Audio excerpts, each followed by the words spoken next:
Et pendant qu'on s'évertue à essayer de sortir du nucléaire, 2 expériences solaires sont actuellement en cours dans les airs et sur mer, 2 projets suisses.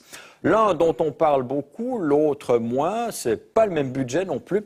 Et c'est le chiffre de la semaine de Marc Wolfensberger.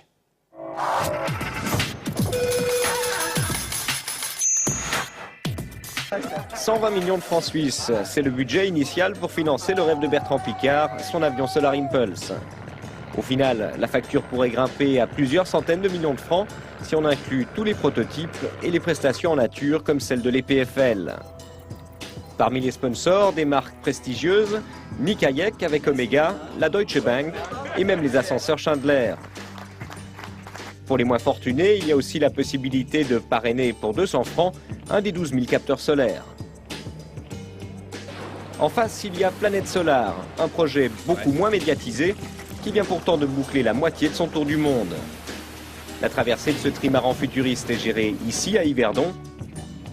Des bureaux modestes, des sponsors moins connus, un budget de 25 millions d'euros.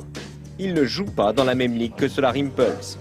On est plus modeste au niveau de notre histoire. On est parti donc de gens moins connus, avec pas de perte d'argent en poche.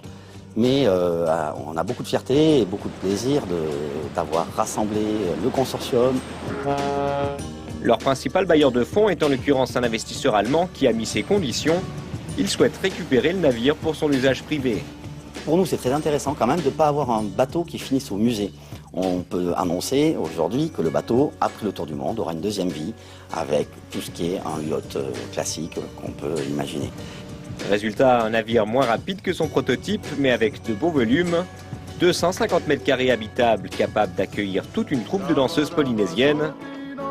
Un luxe que Bertrand Piccard, lui, ne pourra jamais s'offrir.